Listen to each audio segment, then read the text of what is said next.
Welcome back, everybody, to your daily update on the state of the Malazan Empire. And yes, we're back with Malazan today after yesterday's short excursion into the realms of Arthurian deconstruction.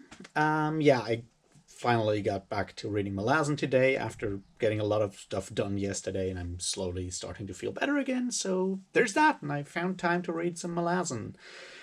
To be exact, chapters 15 and 16. So tomorrow will be chapters 17 and 18. So we'll be done with book 3 of Toll the Hounds. And either I'll start on Friday with book 4 or I'll come up with something else. I don't know yet. Anyway, let's get started with book 3, part 2, volume 8 of the Malazan Book of the Fall. Does that? Yeah, sort of like that. Anyway, let's do this. Cheers.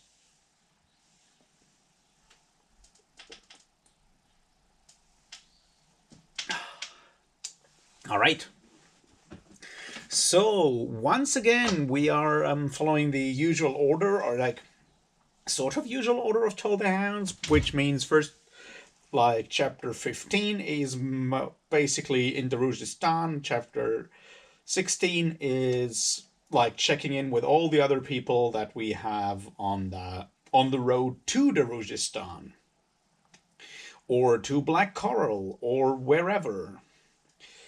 And once again, we go through the usual, kind of topics that are in there that I think are important to look at, or feel that I can still remember at this point. Because there's so much going on, and I have all these great ideas, and then I don't write them down, and then I'm like, shit, what did I want to talk about?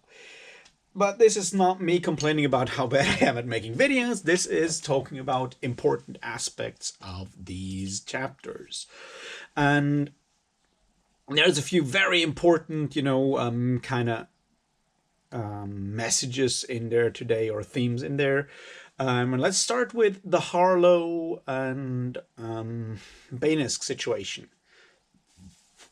We get like an interesting, I don't know, like how to say interesting. Like they have their conversation. We get some insights on how they repair their friendship, and the whole idea of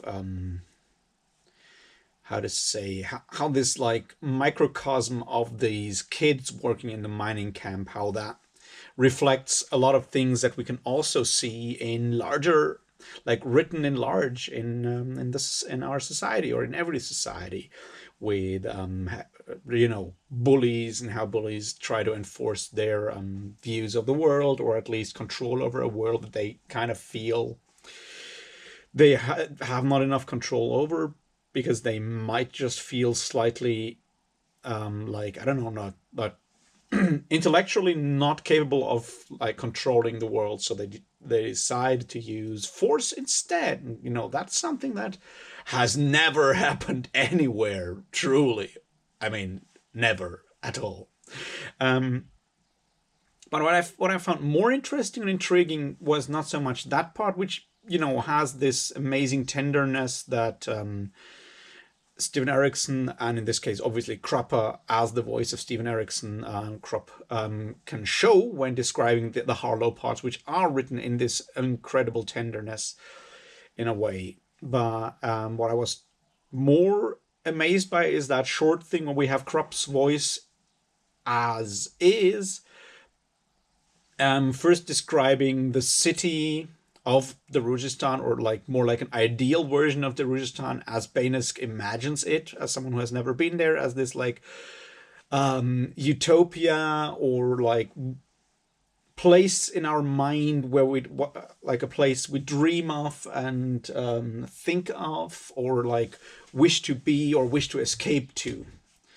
And the rather vehement claims of Krupp then that this is not just mere cheap cheap melodrama, basically, to invoke this city, and linger on the description of said utopia, or said dream of Bakinisk, to make us feel bad for Bakinisk. But I but instead go into the direction, say that like some people like decide to not have that, like lose access to that dream in their mind, and that is the real tragedy here, the real problem. And yeah, that goes twofold. Like on the one hand, it means that a lot of people, and there's lose the ability to dream of a better place or a place where things are right. And that has like and the question is, are those people then like emotionally lost, or are they just unaware of the fact that they lost it? And we know that like a lot of people make fun of people who still dream or like have build dream cities in their minds. Like we've all been there, where people say like, oh, you're just reading fantasy, it's just fantasy or escapism. It's like, no, there's more to it. And it's important to have that dream. Why it is important? Of course it is important because if we can't even imagine or dream of a better place, we won't have any like wish or drive to actually make this place come true, or at least make the place we are in closer to the place we dream of. And that's why cynicism is such a dangerous thing in our outlook, because if we assume that the idea is to go and make the world a better place because that's, I don't know, the humane thing to do, then yeah, dreams are very, very important. There was like a while ago, there was a discussion, I think it was an essay by Neil Stevenson. Well, a while ago, it's already like, I don't know, 15 years or 20 years ago when he wrote that essay, and was complaining that almost all science fiction at the time was dystopian science fiction or dystopian fiction in general, and making the claim that if we look at how technology, or like in this case technology that made the world a better place, how a lot of that came to be within, say, the 20th century and the early 21st century, we realize that a lot of that stuff is made by people who dreamed, who had first, I don't know, read positive science fiction, read your Arthur C. Clarke, your Isaac Asimov, or whatever, and took these positive things and this belief that in the future things will be better. And obviously Star Trek is another one, like a hugely important aspect here, right? And took these things and then set out to create technology or create inventions or create things that were inspired by this kind of positive look at the future, or this dream of the future, or of a better place. And with the switch, and that was Dale Stevenson's argument. I'm totally not saying that Stephen Erickson is going the same direction here. I'm just like extrapolating here a lot. The point there was that if at the point where almost all science fiction is dystopian and just like shows the world as a fucked up place in the future, then people will no longer get inspired by that to create things to make the world a better place. And obviously, Stevenson himself wrote something like Snow Crash that is not exactly portraying a bright and a wonderful future, and there is a need for dystopian science fiction, dystopian fiction in general. That is true, but for example, when you look, yeah, but his point still stands. Like, we also need these positive dreams of the future. We should keep those alive and try to take them seriously as the thing they are, which is a place to rest our souls, to rest our spirit, to dream, and also to remind us that a better place, a better world is possible, right? That's a very, very important aspect there. So yeah, that bit I felt was almost more important than the whole thing with Harlow and Bakinisk before, but obviously this is not all that happens in these chapters. So let's look at some other bits and pieces.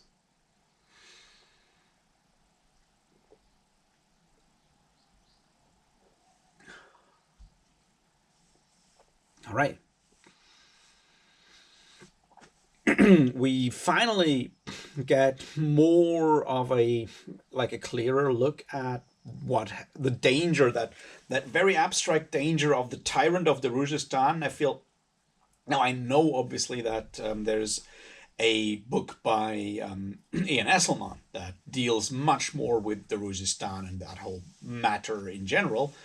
But the idea of the Tyrant, the Ruzistan being in danger, is something that was hinted at for a moment in the Bone Hunters when Cutter got this, or like not got the spear, but when Cutter like learned about it from Hood's Herald at the time, that old Segule, whom we've met again, obviously, but still, um, that whole danger of the Tyrant is slowly becoming more concrete danger and not just this abstract fear. Obviously, we still don't know anything about the Tyrant apart from that apparently there was a Tyrant ruling the city in the far past. But serious people take the return of the Tyrant serious, like Baruch. We have that contact with Hinter, the ghost, and obviously also Vorkan and others. And just a quick thing that I found really like, once again how Stephen Erickson manages transitions, in within a chapter, right? When we have that situation where Harlow tells the story about Hinter's Tower and the ghost in Hinter's Tower to Bakinisk, and then we cut to that scene where Baruch is actually talking to the ghost. And yeah, that's just like a very elegant kind of, transition within that story to, show that once again that some of these like tales told by Harlow are much more than just an imagination or just a dream. Because yeah, that ghost is real. So yeah, there's that, and I just wanted to, point out for a moment. What else should we or do we need to talk about here? We need to talk about regrets and growing old again. Obviously, that is a thing that keeps going on the entire time, but still.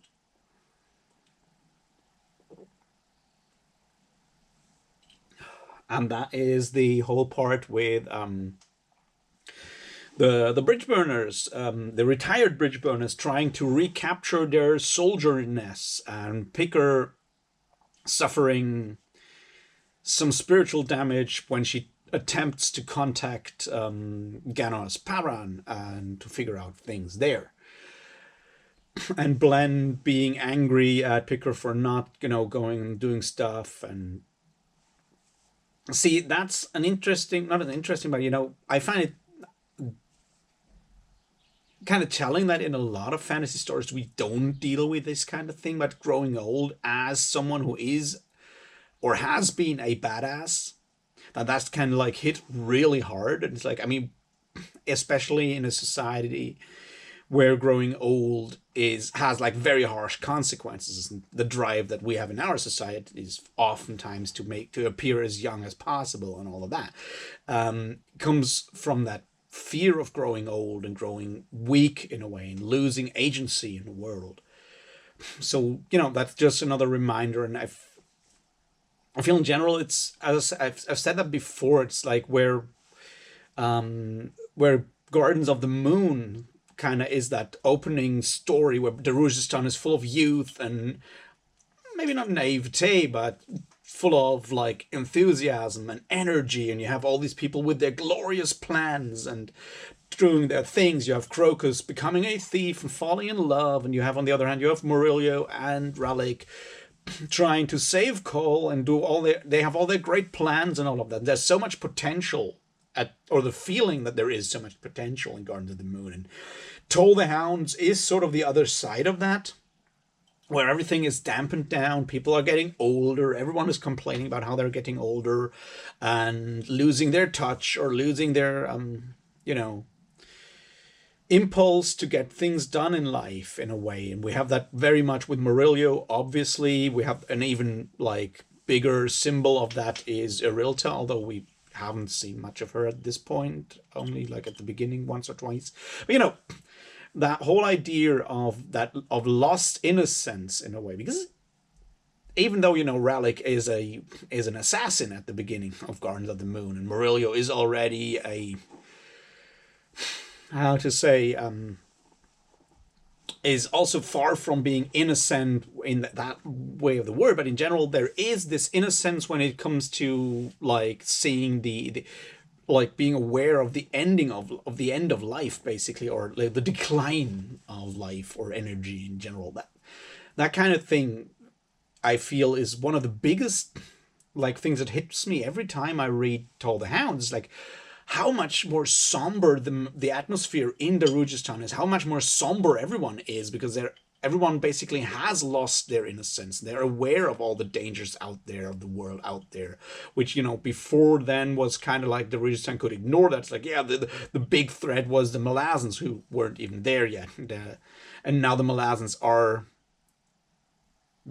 now they've met the Malazans and they've found out that that's not the actually biggest danger in the world.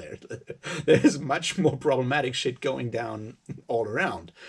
And yeah, I just felt that was a very interesting aspect to look at, and how different the city can feel. And the question is like, is that just because of those characters, or is it maybe also because we as readers have changed since then? Because Gardens of the Moon is this glorious opening, and now we've come 8 books. We're like no longer in book 1. We're in volume 8. We've read 7 of these heavy tomes that deal with all kinds of subject matter, and we've as readers also kind of lost our innocence when it comes to the Malazan world. We've gone through a lot there, through a lot of emotional trauma. Well, not fully trauma, but you know what I mean. There's a lot of heavy emotional impacts. We've seen a lot by now, so we also look at the city in a more I don't want to say jaded way, but definitely in a more distanced way. So yeah, there's that.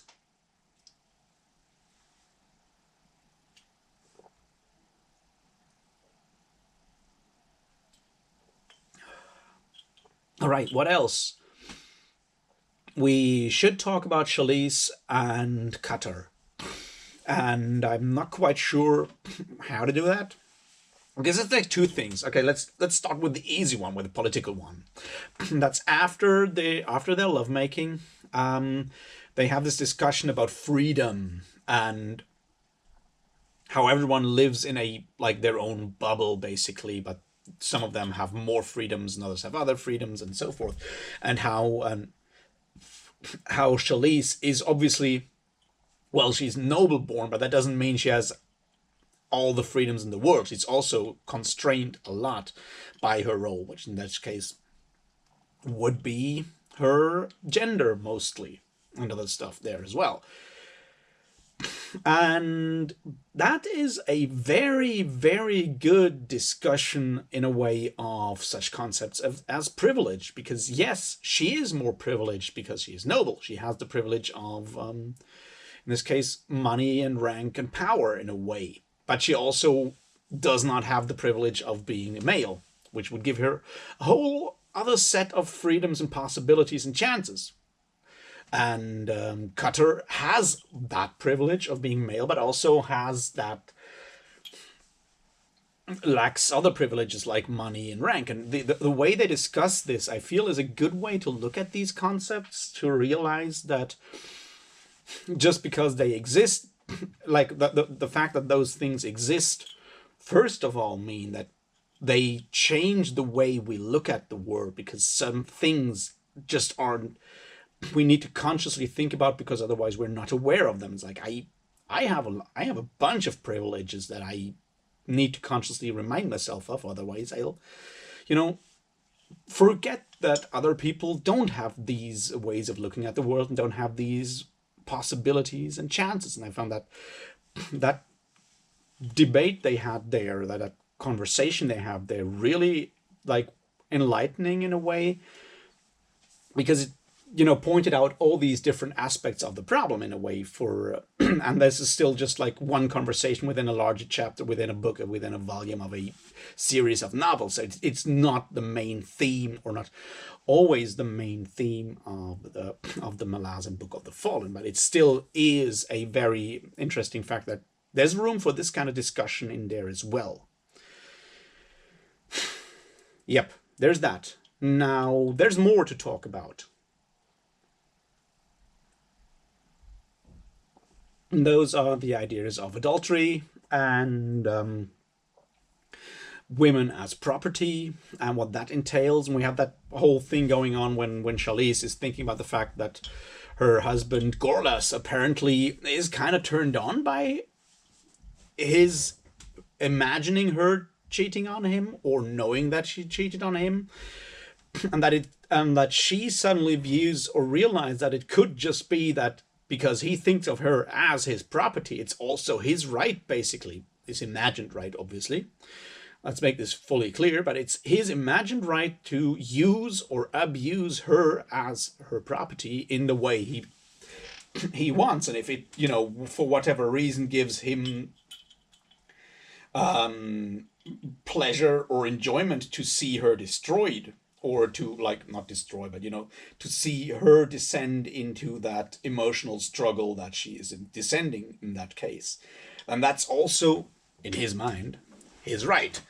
Yeah, that's a very, very dark way to look at how relationships could work can work out in some kind of in societies where men, let's face it, where men still think of their partners as their property and decide that this can go in all kinds of ways.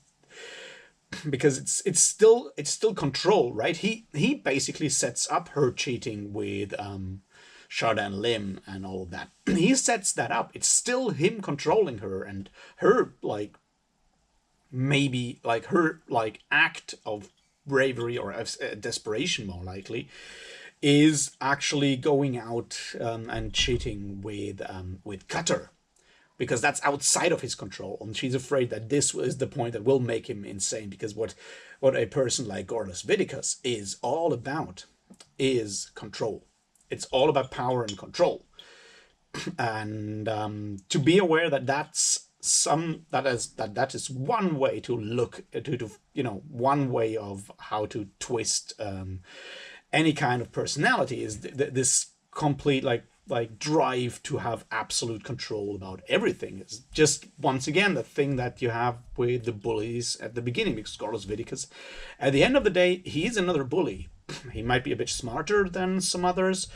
He might have it easier because he's the kind of guy who has money and power to actually enforce his will on a much larger part of the world. He has larger agency because of that. But at the end of the day, he is still a bully in a way, and it's still just about control and nothing else. So yeah, there's that. I don't know how to deal with the rest of it, but there is this other bit of driving the dark bit, I guess. It's described as the darker side when we have the description of their lovemaking, of self-inflicted pain of the soul, in this case, more likely self-inflicted darkness, because yes, that darkness of the soul, that darkness can become attractive if it's the only thing that you have as your own choice, right? That's the problem. There's your choices are very, very limited, and if the only choice you have is the choice to harm yourself or not harm yourself, whether it is on a physical or a mental level, then that can become attractive. And yeah, it's not a nice place to go. But those possibilities are there, and once again, it speaks for this novel that it gives us flashes of this as well, in a way. Okay, what else was there to talk about? Because I feel that's sort of where I want to end this part, for now at least.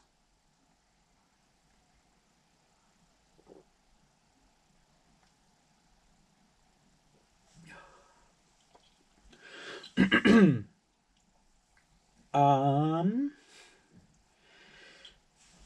find it interesting. I'm still trying to figure out the ideas of Tulas Shorn. Let's go to the Karsa Traveler Summer Dev thing for a moment, and I'm most likely missing a lot of things here. But the point that Tulas Shorn first shows up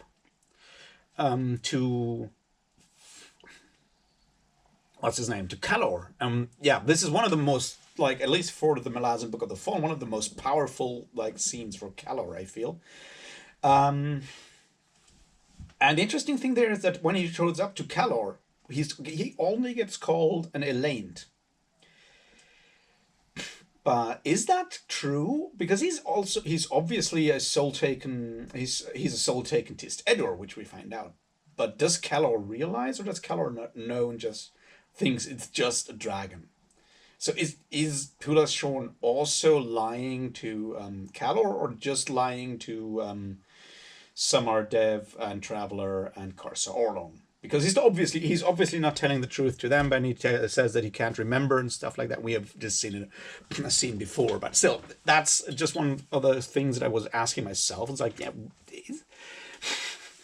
is that did I not get like the description of Elaine completely right, or is it because I always thought that Elaine is just the actual like full blown dragons, like Selana. Or does that word also hold for Soul Taken Dragon? I'm not quite sure. Anyway, the idea of the Jaghad marching to war against death and trying to defeat death as whatever death is, in order to save every other living being, in a way, because everyone would profit from that, or everyone profits from that war, or that war against death. And the fact that Calor actually realizes how humbling this is, in a way, or actually reacts with emotions on that, shows us that Calor is not just a bitter old man. But there's still some kind of hope in there with him. About, yeah, once again, I feel Calor is a really interesting character that, especially in Memories of Ice, gets a very bad reputation there, and it's important to see his other like facets of his character here in Toll the Hounds. Although obviously he still comes across as a huge dickhead when he hangs out with the Tist Andy, with Nimander and Ninander and all the others there. So there's that. But still, maybe there's no hope for Calor, but he's still not completely lost. So that's another big thing that I found interesting here in these chapters.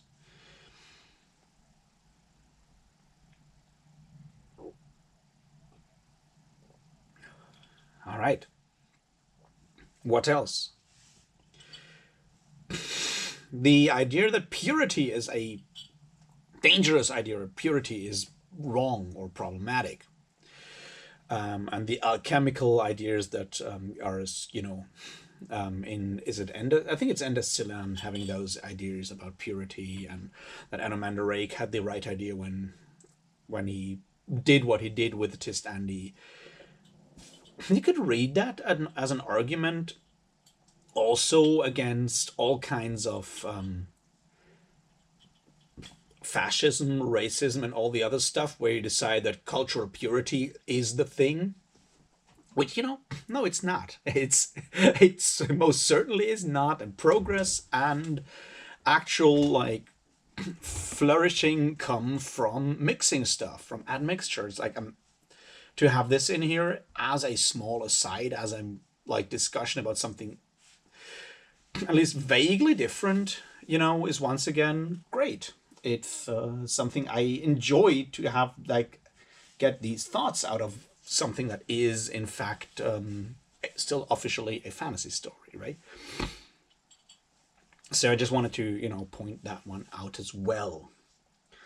One other thing that I had more ideas that I wanted to talk about, but I feel that I have mostly forgotten them. There's more with Nimander Gullet and Clip. And I feel that sort of Clip and Nimander, in a way, are two sides of the same coin in ways when it comes to their relationship with Anomander Rake. where Clip just sees everything Rake does in like a negative way and wants to fight him, take him down, and take revenge for all the wrongs that like the imaginary wrongs that Anomander Rake has committed against him. On the other hand, Nimander feels that has put Anomander Rake on this huge pedestal in a way, where he just thinks that everything he does is so beneath that level that he like takes himself down. And you can see those two as if you will, as an approach, like how we in life as human beings, like as people in general, how we deal, like, or try to come to grips in our relationship with our parents. And that's once again obviously a big theme in Toll the Hounds. It's like a very important one. It's like how we deal with our parents, and usually, or at least in some cases, it's whether it's our mothers or our fathers. It kind of depends on who you are and which, the kind of which parent it is that has that like role in your life that you look up to or have this uneasy relationship with. And you could read, or I thought it's a possibility to read the ideas of Nimander and Clip and how they think about Anomander Rake as like two aspects of that eternal struggle that we have in growing up, when in coming to terms with our parents, and realizing that, between them being like the gods of our small childhood and losing a lot of respect, which is something that can happen, like how, those are just different aspects of that struggle. And I feel it's a way to read those two. And yeah, just wanted to put this out there. Yeah. And like one last thing that I found important is Tula Shorn's ideas about the horses or the animals in general. Because once again, this is not just about animals, but it's, it's the idea of power and abuse of power, when he pities and feels compassion for the animals in service to humanity, or in his case, obviously also Edorkind, although they don't seem to have a lot of pets when we remember, or like lay any kind of domesticated animals, when apart from the ones that they eat, when we think about what happens, like how they are portrayed in Midnight Tides. But still, the point there is that this also stands for people. The idea is always that people with more power will use any kind of life with lesser power in their in their I don't want to say games, but in their life to achieve their goals. And it is the responsibility of these relationships of the person with more power. Whether it's the rider to the horse, or the handler to the dog, or in this case a driver to the ox that we always meet all the time. We need to talk about that ox at some point. Whether it is that it comes with a responsibility, that that relation between the domesticated animal and its domesticator. Terry Pratchett says so nicely in The Last Continent, it's like the stare of a domesticated animal reminding its domesticator that they had a deal. And that's the point. There's a deal. There is that responsibility from both sides. And that, once again, also goes in human-human relationships that are like graded by power, whether it's employee to and employer, or it's a soldier and commander, or whatever, what have you. That responsibility is in theory there, and far too often it gets disregarded. All right, there's like one more final thing that I wanted to talk about for a second, and then I'll leave it for today, because I'm already late for a video call. But here we go. No bargains, no deals with the Tist Andy.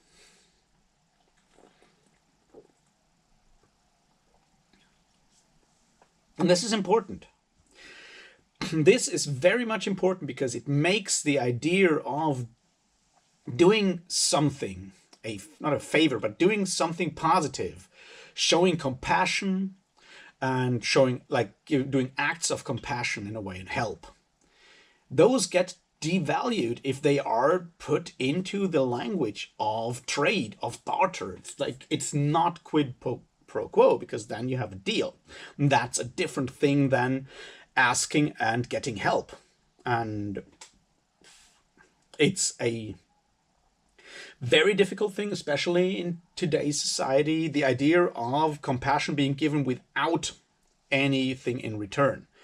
The idea of help being given without the expectation of anything in return is something that goes through a lot of things. We've spoken about this before, and I feel it's something that I'll come back to again and again. The idea is so often, it's like we expect, and that was something that was spoken about in Memories of Ice, when we have that conversation between Ganos, Paran, and Silver Fox. Once again, compassion is without judgment, and that goes for helping as well. It's like, the moment you expect something in return for the good thing you do,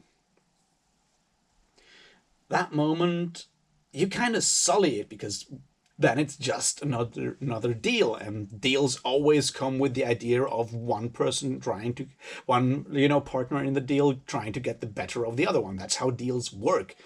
It's not about fairness in that at that point anymore. So the idea of that, and that the Tist Andy don't work with deals, shows how far they are not human in a way. So I just felt that might be an interesting thing to also point out again, that this shows up again. Yeah, I feel that's it for today. I hope there's a bit something interesting in there for you, and I'll talk to you tomorrow about the rest of book 3 of Toll The Hounds. And until then, have a great Wednesday, and I'll talk to you tomorrow. Until then, cheers.